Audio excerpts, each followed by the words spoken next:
നമസ്കാരം.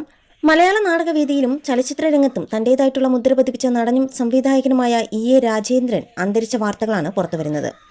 71 വയസ്സായിരുന്നു. കൊല്ലം പട്ടംതാനത്തെ വീട്ടിൽ പുലർച്ചെയായിരുന്നു അന്ത്യം. അസുഖബാധിതനായി ഏറെ നാളായി ചികിത്സയിലായിരുന്നു. നടനും MLA-യുമായ എം മുകേഷിന്റെ സഹോദരി ഭർത്താവ് കൂടിയാണ്.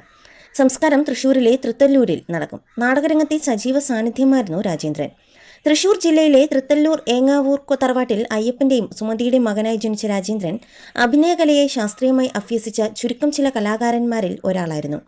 ഡൽഹിയിലെ നാഷണൽ സ്കൂൾ ഓഫ് ഡ്രാമയിൽ നിന്നും 1ാം റാങ്കോടെ ബിരുദം നേടിയ അദ്ദേഹം പിന്നീട് പൂനെ ഫിലിം ഇൻസ്റ്റിറ്റ്യൂട്ടിൽ നിന്നും ടെലിവിഷൻ കോഴ്സും പൂർത്തിയാക്കി.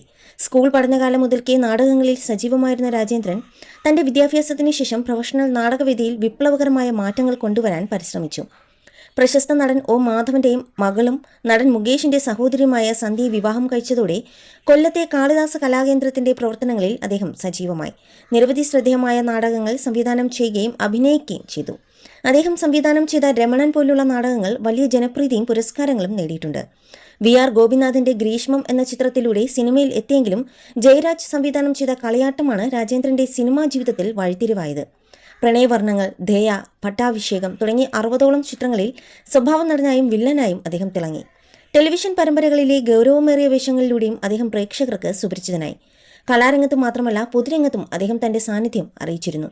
സംസ്ഥാന ഹോർട്ടിക്കൾച്ചർ കോർപ്പറേഷൻ ചെയർമാനായും സേവനമനുഷ്ഠിച്ചു. അതേസമയം രാജേന്ദ്രൻ ഓർമ്മയാകുമ്പോൾ അദ്ദേഹത്തിന്റെ ആരോഗ്യവുമായി ബന്ധപ്പെട്ട് അവസാന കാലത്ത് നടത്തിയ ഒരു അഭിമുഖവും ചർച്ചയാകുന്നുണ്ട്. അവസാന കാലങ്ങളിൽ തീർത്തും ക്ഷീണിതനായിരുന്നു അദ്ദേഹം കാണപ്പെട്ടിരുന്നതും. ഷുഗർ നിയന്ത്രിക്കുന്നതിന്റെ ഭാഗമായി ഡോക്ടറിന്റെ നിർദ്ദേശപ്രകാരം ഭാരം കുറച്ചതായിരുന്നു പെട്ടെന്നുള്ള രൂപമാറ്റത്തിന്റെ കാരണം. ശരീരത്തിന്റെ ആരോഗ്യവുമായി ബന്ധപ്പെട്ട് സമൂഹമാധ്യമങ്ങളിൽ ഉയരുന്ന ഊഹാപോഹങ്ങളിൽ യാതൊരു അടിസ്ഥാനവുമില്ലെന്ന് രാജേന്ദ്രനും ഭാര്യ സന്ധ്യയും അന്ന് പറയുകയുണ്ടായി. ഷുഗർ നിയന്ത്രിക്കാൻ ഡോക്ടറുടെ നിർദ്ദേശപ്രകാരം തടി കുറച്ചതാണ്. പിന്നെ പ്രായവും കൂടി വരികയില്ലേ. എൻ്റെ മകൻ ഇപ്പോൾ സിനിമയിൽ അഭിനയിക്കുന്നുണ്ട്. ഞങ്ങൾക്കൊരു നിർമ്മാണ കമ്പനിയുണ്ട്. സൗത്ത് ഇന്ത്യയിൽ തന്നെ ഏറ്റവും കൂടുതൽ സീരിയൽ പ്രൊഡ്യൂസ് ചെയ്യുന്ന പ്രൊഡ്യൂസറാണ് ഞാൻ. എനിക്കെന്തിനാണ് അമ്മയിൽ നിന്നും പെൻഷൻ? പിന്നെ നടൻ ദേവൻ എൻ്റെ ബന്ധുവാണ്. അദ്ദേഹത്തിന് വോട്ട് ചെയ്യാൻ വേണ്ടിയാണ് അന്ന് അമ്മയിൽ വന്നത് തന്നെ. ഇപ്പോൾ വന്ന ഭാരവാഹികളെല്ലാം അതിന് യോജ്യമായവർ തന്നെയാണ്. അവർ സംഘടനയെ നന്നായി തന്നെ കൊണ്ടുപോകും. സിനിമയും കാലഘട്ടവും ഒക്കെ മാറി മാസ്റ്റർ സംവിധായകരുടെ കൂടിയാണ് ഞാനും കൂടുതൽ പ്രവർത്തിച്ചത്. ജയരാജിൻ്റെ പെരുങ്കളിയാട്ടം എന്നൊരു സിനിമ ഉടൻ റിലീസിനും ഒരുങ്ങുന്നുണ്ട് എന്നായിരുന്നു അഭിമുഖത്തിൽ അന്ന് രാജേന്ദ്രൻ പറഞ്ഞത്.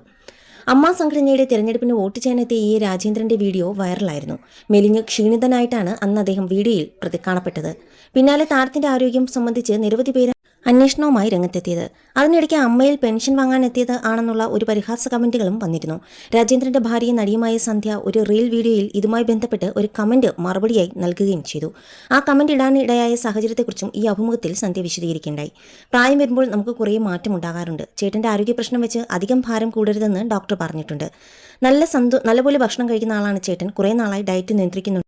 അഭിനയമാണല്ലോ പ്രൊഫഷൻ. കുടിക്കുന്ന വെള്ളത്തിന് പോലും അളവുണ്ട്. ആരോഗ്യത്തെക്കുറിച്ച് ഇത്രയും ആളുകൾ വിവരങ്ങൾ തിരക്കിയപ്പോൾ സന്തോഷം തോന്നി. എന്നാൽ ചില ആളുകളുണ്ട് വലിയ അസുഖമാണ് അല്ലെങ്കിൽ മറ്റ് അസുഖമാണ് എന്നൊക്കെ ആധികാരികമായി പറയുന്നവർ. അതിൽ ഒരാൾക്ക് ഞാൻ മറുപടി കൊടുത്തു. ഇന്ന രോഗമാണ്, ഈ ചികിത്സയാണ് അയാൾ ചെയ്യുന്നതൊക്കെയാണ് എഴുതിയിരിക്കുന്നത്. ഒരുപാട് പേർ അത് സത്യമാണെന്ന് വിചാരിച്ചു. അതെന്നെ വേദനിപ്പിച്ചു. ആദ്യം എടാ എന്ന് എഴുതണമെന്ന് വിചാരിച്ചു. നിനക്കിത് എങ്ങനെ ഇത്ര ആധികാരികമായി എഴുതാൻ സാധിച്ചു? ഊഹം വച്ചിട്ട് ഒരാളുടെ കാര്യങ്ങൾ പറയാൻ പാടില്ല. അത് ഭയങ്കര തെറ്റാണ്. കുറഞ്ഞത് എന്ത് പറ്റി എന്നത് അന്വേഷിക്കുക. നീ പറയുന്നത് സത്യമാണെന്ന് വിശ്വസിക്കുന്ന ഒരുപാട് കമൻറ്റുകൾ വന്നില്ലേ? അതുകൊണ്ട് ശ്രദ്ധിക്കണം എന്ന് പറഞ്ഞാണ് കമൻ്റ് ഇട്ടത് എന്നും സന്ധ്യ പറഞ്ഞിരുന്നു. നടനും MLA-യുമായ മുകേഷിൻ്റെ സഹോദരിയാണ് സന്ധ്യ.